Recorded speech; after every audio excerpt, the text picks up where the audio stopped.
I'm Kinley Maddox, and this is the moment my entire life flipped upside down. It was just another sweltering afternoon at the charity shelter in Miami.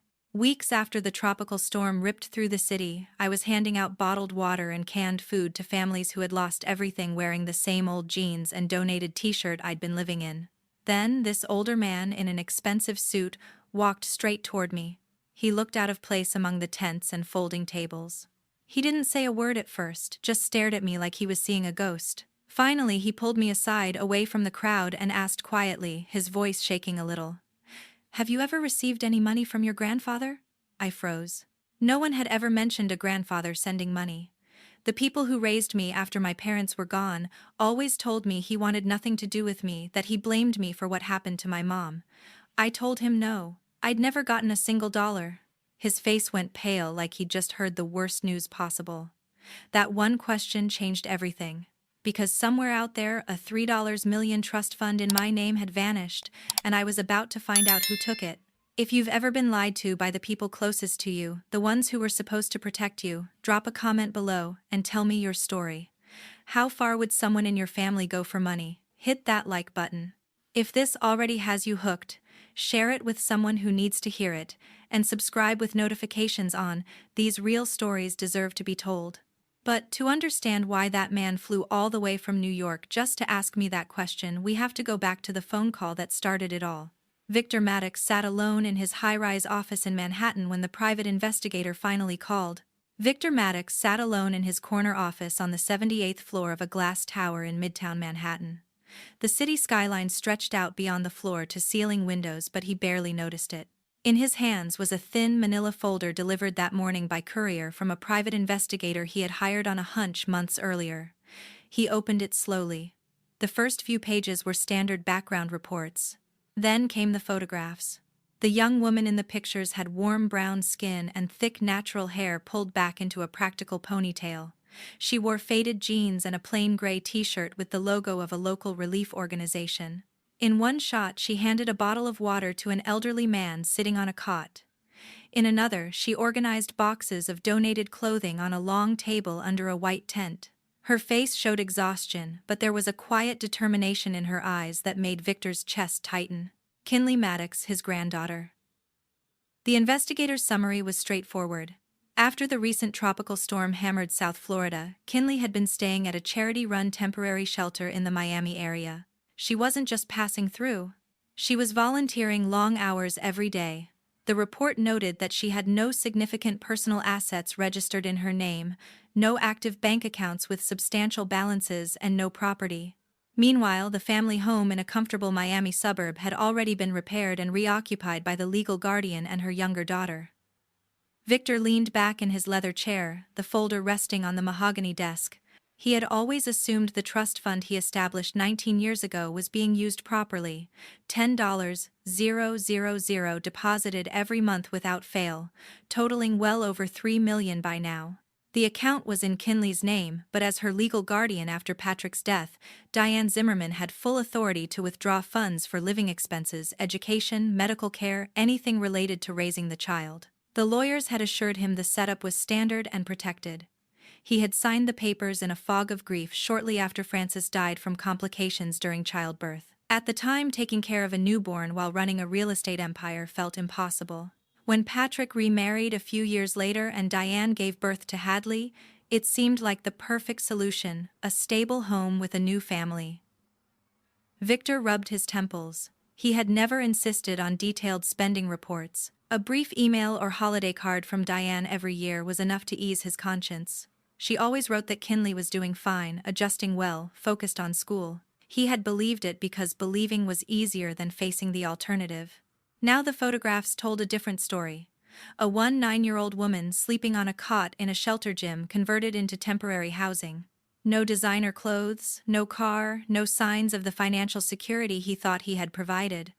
He picked up his phone and dialed the investigator Marcus Hale, a former Miami detective he had worked with on real estate due diligence cases. "Tell me again why she's still there," Victor said without greeting. Marcus's voice was calm, professional. The guardian's residence was damaged but repaired within weeks using insurance and personal funds. The younger daughter moved back immediately. Kinley chose to stay and help with relief efforts. She told staff she's used to making her own way. Victor's grip tightened on the phone. Chose to stay or wasn't given a choice. That's harder to confirm without direct access, Marcus replied. No police reports, no formal complaints. Everything looks clean on paper. Victor thanked him and hung up. He opened the folder again, flipping to the bank transfer records he had requested as an attachment. The deposits were all there monthly, automatic, never missed. But there were no corresponding statements showing how the money had been spent. The trust documents allowed the guardian broad discretion for the benefit of the beneficiary. He had trusted that language. He stood and walked to the window, hands clasped behind his back. The Hudson River glinted far below. He thought about Frances, her laugh, her stubborn determination to become a teacher despite his offers to pay for medical school. She had married Patrick Zimmerman, a high school coach with a steady job and big dreams for a family. Then the accident took Patrick when Kinley was 15. Victor had sent flowers, increased the monthly deposit slightly, and accepted Diane's assurances that everything was under control. Now doubt crept in like cold air through a cracked window. Not accusation yet, just questions. Why no college savings visible? Why no car in Kinley's name? Why was she still wearing donated clothes? Victor returned to his desk and booked the earliest first-class flight to Miami. Departing that evening, he printed a slim selection of the trust documents and transfer confirmations. Nothing too aggressive, just enough to start a conversation. He told his assistant to clear his schedule for the next several days, citing a personal matter. As the private car took him through Manhattan traffic toward JFK, Victor stared at the photographs again on his tablet. Kinley's smile in one image reminded him painfully of Frances at the same age. He had missed so much already. Whatever the truth was, he needed to hear it directly from her. The flight south took less than 3 hours. By the time the plane touched down in Miami, night had fallen, and the humid air carried the faint scent of rain-soaked earth. Victor checked into a quiet hotel near the airport, showered and slept fitfully. Early the next morning, he rented a nondescript sedan, no driver, no luxury markings, and drove himself toward the address Marcus had provided for the shelter. The route took him through neighborhoods still showing scars from the storm, blue tarps on roofs, piles of debris at curbsides, downed trees being chainsawed into pieces. He parked a block away and walked the rest of the distance, the folder tucked under his arm. The shelter occupied a community center gymnasium, white tents erected in the parking lot for overflow. Volunteers in bright vests directed traffic. Victor adjusted his tie, suddenly aware of how out of place his tailored suit would appear. He stepped inside the chain-link fence, heart beating faster than it had in years. Victor stepped through the chain-link gate into the crowded parking lot of the community center turned shelter. The South Florida sun beat down relentlessly, turning the asphalt hot under his polished shoes. Blue tarps flapped overhead on temporary structures, and the air carried a mix of grilled food from a volunteer barbecue and the faint, lingering dampness from storm-soaked ground. A woman in a red volunteer vest approached him near the entrance. Her name tag read, Mrs. Elena Lopez, site director. She had kind eyes framed by tired lines and a clipboard in hand. "Can I help you, sir?" she asked, sizing up his suit with polite curiosity. Victor cleared his throat. "I'm looking for Victor Maddox. I believe she's volunteering here." Mrs. Lopez nodded without hesitation. "She's one of our best helpers. Follow me." She led him through a side door into the main building. The hallway was narrow-lined with stacked boxes of diapers and cleaning supplies. Voices echoed from the gymnasium ahead. Children laughing, adults coordinating in Spanish and English. The smell of coffee and bleach hung in the air. They emerged into the large open space where rows of folding tables had been set up for distribution. Families waited patiently in lines. Volunteers sorted canned goods and hygiene kits. Kinley stood at one table, guiding a young mother with 2 small kids through the selection process. She pointed out sizes for children's clothing, her voice soft and patient despite the obvious weariness in her posture. Her hair was tied back, a few strands escaping around her face. She wore simple cargo shorts, and a shelter-issued t-shirt sleeves rolled up as she lifted a box of formula. Victor stopped at the edge of the room, watching her for several minutes. The way she knelt to speak, eye level with the children, the gentle smile she offered, the mother, it stirred something deep and painful in him. Finally, he walked forward. Kinley looked up as he approached her, expression shifting from focused to cautiously polite. "Excuse me," Victor said quietly. Are you Kinley Maddox? She straightened, wiping her hands on her shorts. Yes, that's me. Do I know you? He hesitated, searching for the right words. My name is Victor Maddox. I'm your grandfather. The words hung between them. Kinley's eyes widened slightly, but she didn't smile. Instead, she glanced around at the busy room, then nodded toward a quieter corner near the exit doors. Let's talk over there, she said, leading the way. They stood in the shaded hallway outside the gym. Kinley crossed her arms, not hostile but clearly guarded. Victor pulled out his phone and showed her an old photo of Francis at 19 standing on a beach. Laughing wrists turned just enough to reveal a small, heart-shaped birthmark. Your mother had this mark on her left wrist, he said softly. You have the same one. Kinley glanced down at her own wrist instinctively, then back at him. Her expression softened a fraction, but suspicion remained. No one ever told me about a birthmark, she said. Diane never mentioned you at all, except to say you didn't want anything to do with us after Mom died. Victor felt the words like a punch. He kept his voice steady. I'd like to explain if you'll let me. Maybe over dinner tonight. There's a quiet restaurant at my hotel nearby. Kinley studied him for a long moment. Volunteers passed by, carrying boxes, casting curious glances. She shifted her weight, clearly weighing her options. I have another shift until 6:00, she said finally. I can meet you at 7, but only for an hour. I need to be back here early tomorrow. Victor nodded gratefully. That's more than fair. I'll send a car if you'd like, or meet you wherever you're comfortable. I'll find my own way, she replied firmly. Text me the address. He gave her his number and she typed it into her basic phone. Then she returned to her table without another word, resuming her work as if the conversation had been routine. Victor walked back to his rental car in a daze. The short exchange had told him more than any report. Kinley's guarded tone, the way she mentioned Diane so matter-of-factly. The casual reference to Hadley's teasing it all painted a picture of distance he hadn't expected. He drove to a nearby cafe to wait out the afternoon, ordering black coffee he barely tasted. His mind replayed the birthmark detail. He had chosen it deliberately, something only family would know, something Diane couldn't have fabricated easily. Kinley's reaction confirmed she had never heard it before. By 7, he sat at a corner table in the hotel's seafood restaurant overlooking the ocean. The place was understated with white tablecloths and soft lighting. He arrived early, folder left in the room this time. Kinley appeared at the entrance right on time, having changed into clean jeans and a simple blouse, still practical, nothing extravagant. The hostess led her over. Thank you for coming, Victor said as she sat. She nodded, accepting a glass of water. I almost didn't, but that birthmark thing, it got me curious. They ordered light meals, grilled fish for him, salad for her. Conversation started slow. Victor asked about her day at the shelter. It keeps me busy, she said. After the storm hit, Diane said the house repairs would take longer, and space was tight with contractors coming and going. She suggested I stay and help out here since I know a lot of the families from the neighborhood. Victor listened carefully, noting how she phrased it. Suggested, not insisted. No bitterness, yet just acceptance. And Hadley, he asked gently. Kinley shrugged. She went back home as soon as school started again. She's got activities, new clothes for the year. She always calls me lazy for staying here longer. The casual way she said it broke Victor's heart a little more. He steered away from money questions, focusing on Francis instead. Your mother wanted to teach elementary school, he said. She volunteered at after-school programs, even in college.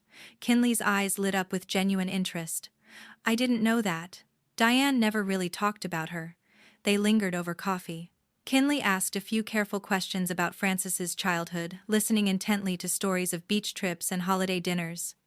Victor kept it light, avoiding anything that might overwhelm her. As the hour wound down, Kinley checked her phone. I should head back. Victor stood. Thank you for trusting me this far. I'd like to keep talking if you're willing. She paused at the table. Maybe one step at a time. He watched her leave, walking toward the bus stop in the warm evening air. Back in his room, Victor sat on the balcony, overlooking the dark ocean. The short dinner had given him more questions than answers, but also a fragile threat of connection. Kinley hadn't run away. She had listened. That was enough for now. The restaurant's large windows framed the dark Atlantic beyond, waves barely visible under the moonlight. Victor and Kinley sat at their corner table plates, pushed aside the remains of dinner growing cold.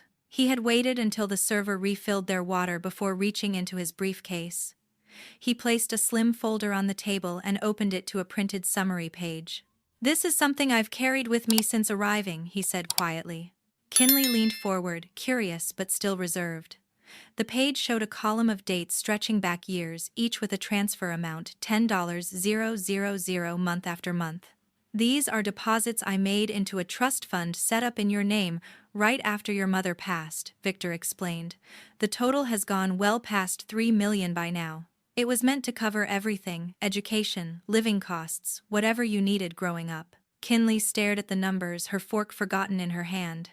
She traced one line with her finger as if testing if the paper was real. "I've never seen this before. No one ever told me about any trust fund."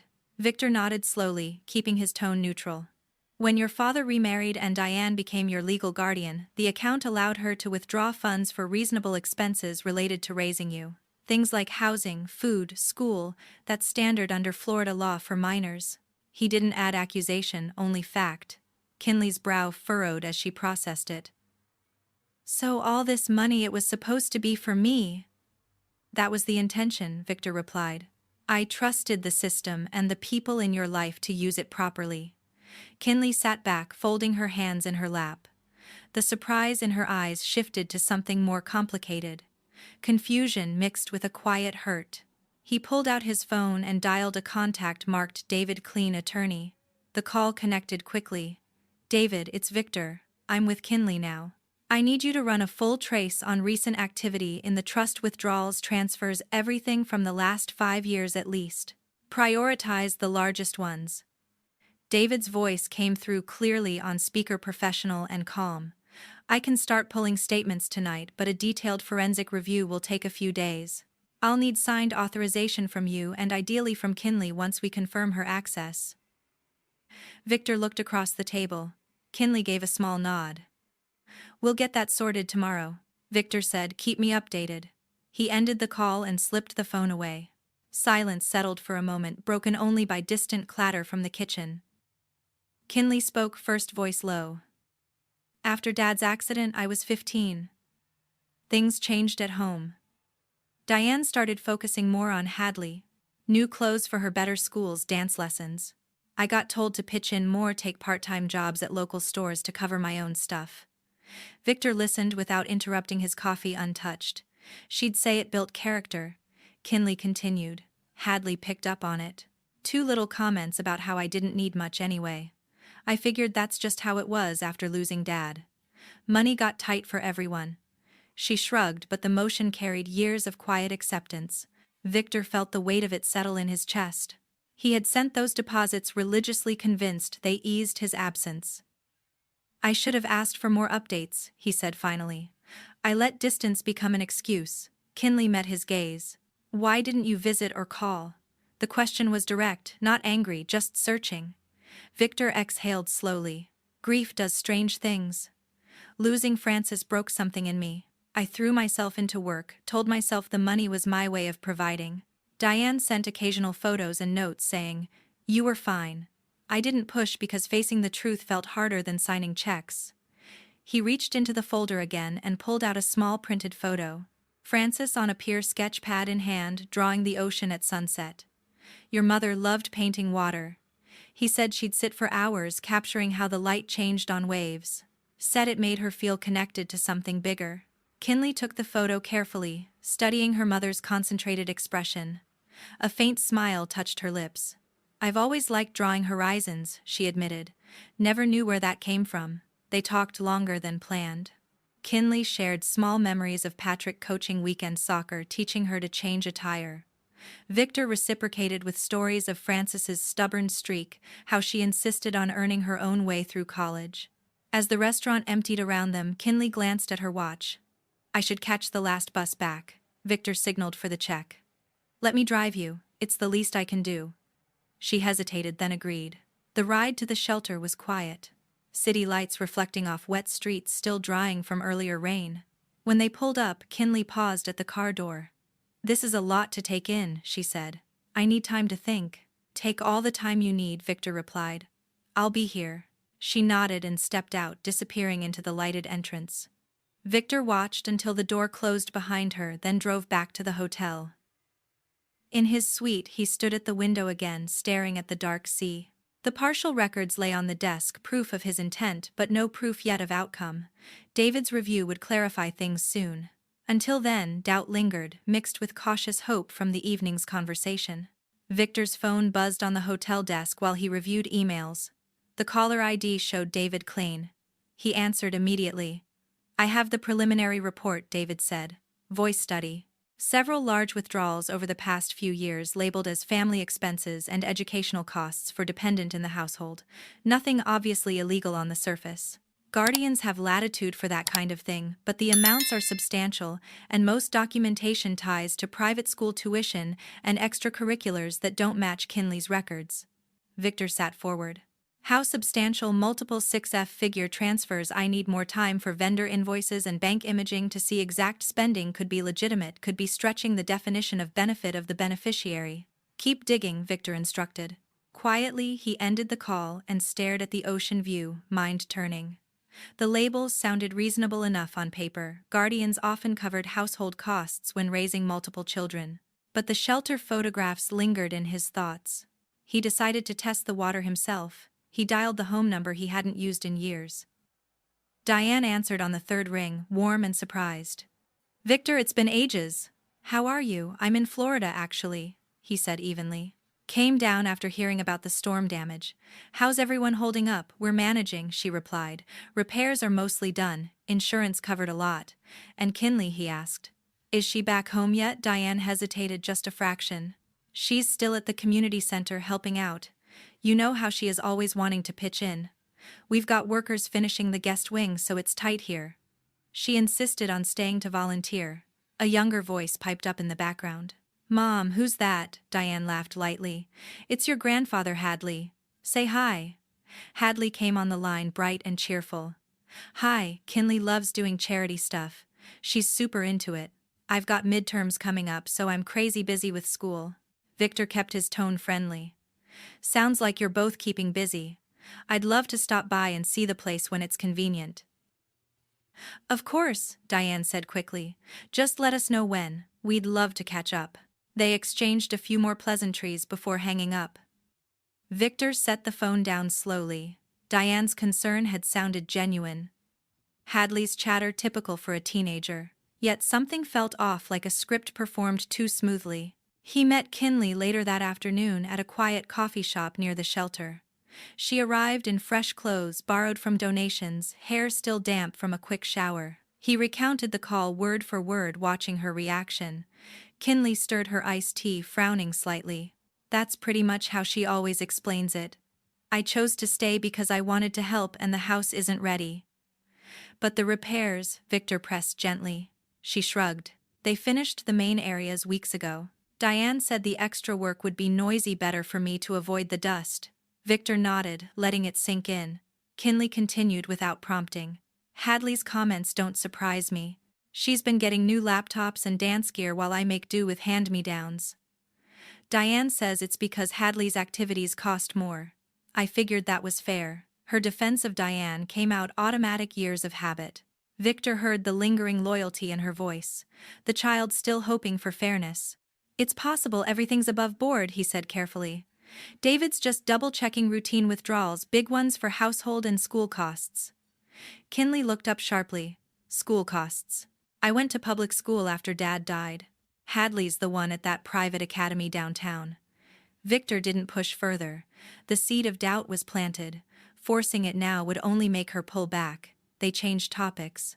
Kinley talked about volunteers she'd met, families rebuilding lives, kids excited for donated toys. Victor shared a harmless story about Frances organizing charity drives in high school. The conversation flowed easier than before. Small bridges forming. As they parted outside the shop, Kinley paused. "Thanks for not assuming the worst right away. It's a lot to wrap my head around." "I'm not assuming anything yet," Victor assured her. "We'll wait for facts." She nodded and headed back to the shelter.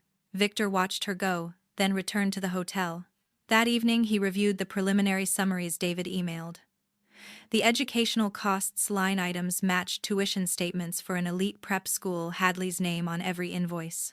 Family expenses included home renovations and vehicle purchases registered solely to Diane. Still circumstantial. Guardians could argue shared benefits. Victor closed the laptop. Confrontation too soon risked pushing Diane into defensiveness or worse, legal stonewalling. He texted Kinley, "Good night," keeping it light. She replied with a simple thumbs-up emoji. Sleep came slowly.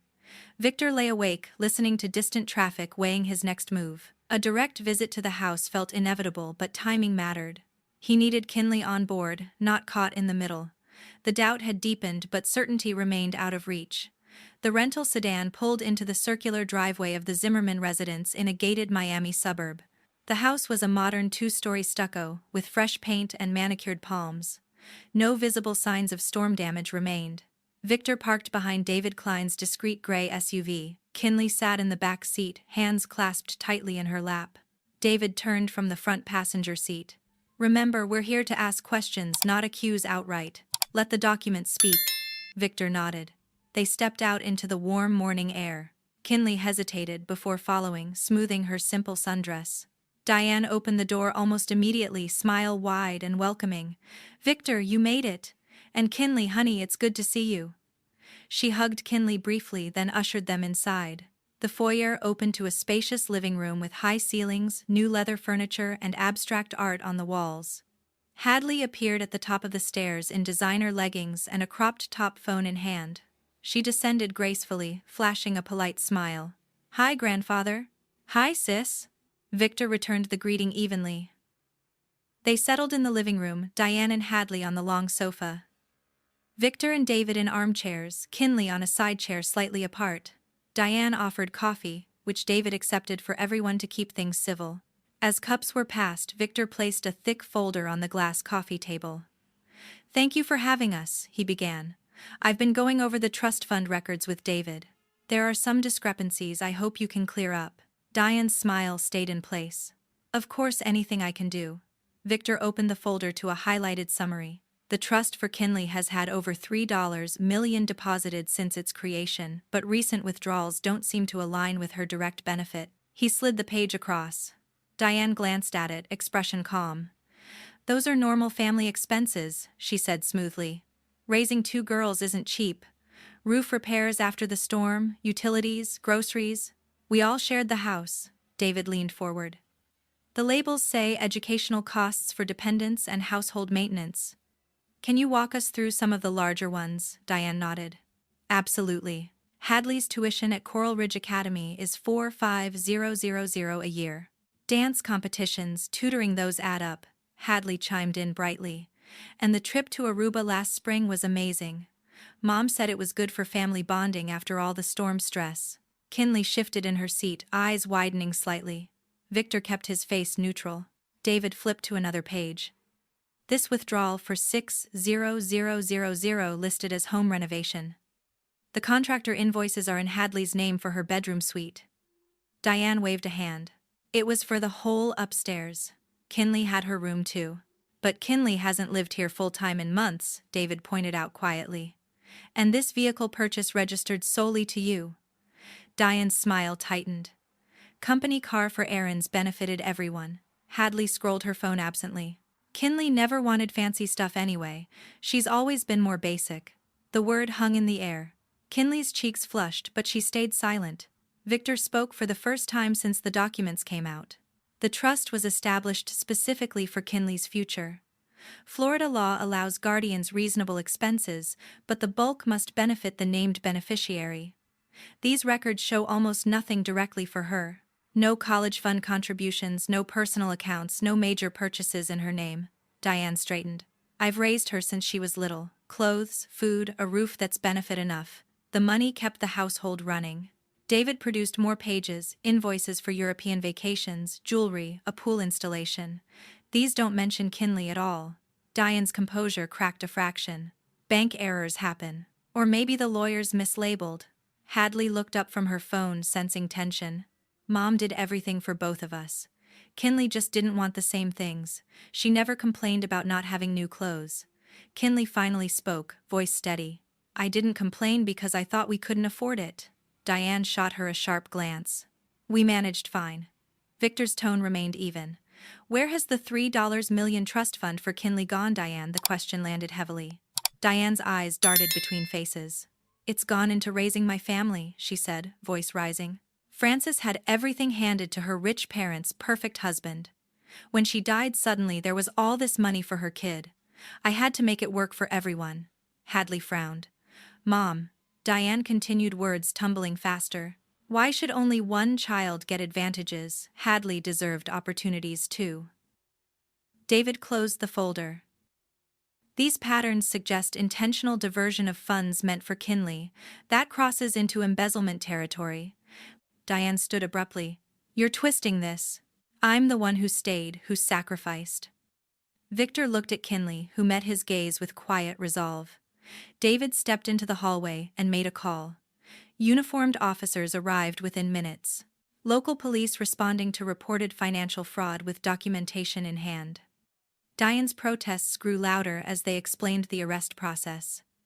You can't do this in my home, she exclaimed. Hadley dropped her phone, eyes wide. Mom, what's happening? Diane turned to her daughter, face crumpling. It's a misunderstanding, baby. Call our lawyer. The officers cuffed Diane gently but firmly, reading rights. She went silent, staring at the floor as they let her out. Hadley followed to the doorway, watching the patrol car pull away, confusion turning to shock. Kinley remained seated, breathing measured. Victor placed a hand on her shoulder. David gathered the documents. Well, need copies for the case file. Hadley turned back inside, voice trembling. This is crazy. Mom wouldn't steal. But the evidence scattered on the table told another story. Victor guided Kinley to the car. She paused at the threshold, looking back once at the stunned teenager in the doorway. The drive away from the suburb felt surreal, palm trees blurring past windows. The criminal courthouse in downtown Miami became a familiar place over the following months. Proceedings dragged on as Diane's defense team filed motions, challenged chain of custody on bank records, and argued the withdrawals fell within broad guardian discretion under state law. Victor and Kinley attended most sessions, sitting in the public gallery behind the prosecution table. David Kinley coordinated with the state attorney, presenting evidence methodically to avoid any appearance of overreach. Opening statements set the tone. The prosecutor outlined a pattern of systematic diversion funds intended for one beneficiary, redirected to personal luxury and the exclusive benefit of another child. Diane's attorney countered that all spending supported the household where Kinley lived for years, claiming any imbalance was unintentional.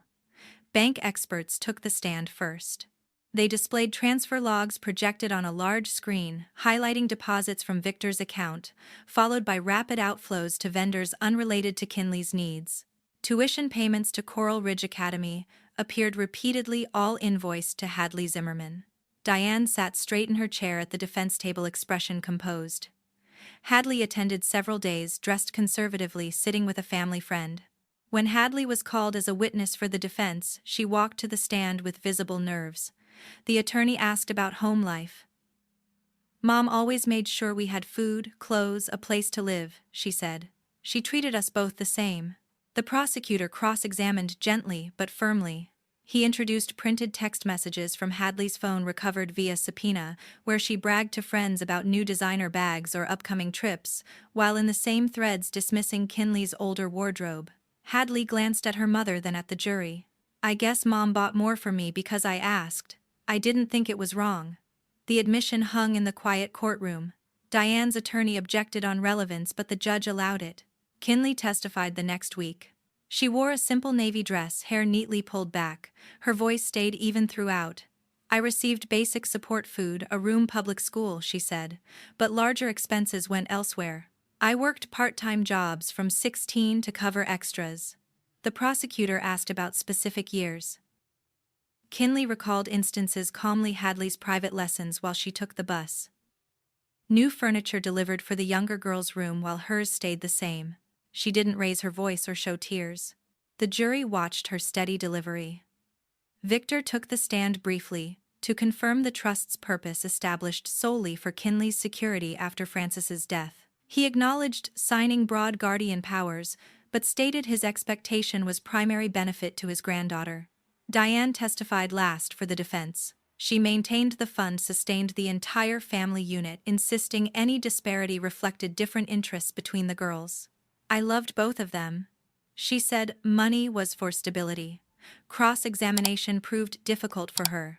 When shown jewelry receipts and vacation bookings excluding Kinley, she blamed accounting errors or gifts from other sources. Closing arguments summarized months of testimony. The prosecutor emphasized intent repeated choices favoring one child, while the named beneficiary received minimal direct support. Diane's lawyer pleaded for understanding of complex family dynamics. The jury deliberated for 3 days. When they returned, the foreperson stood. We find the defendant guilty on all counts of embezzlement and fraud. Diane showed no outward reaction. Hadley in the gallery covered her face. Sentencing came weeks later. The judge reviewed victim impact statements, including one from Kinley, read by the prosecutor, focused on lost opportunities rather than anger. 12 years incarceration. The judge announced full restitution ordered.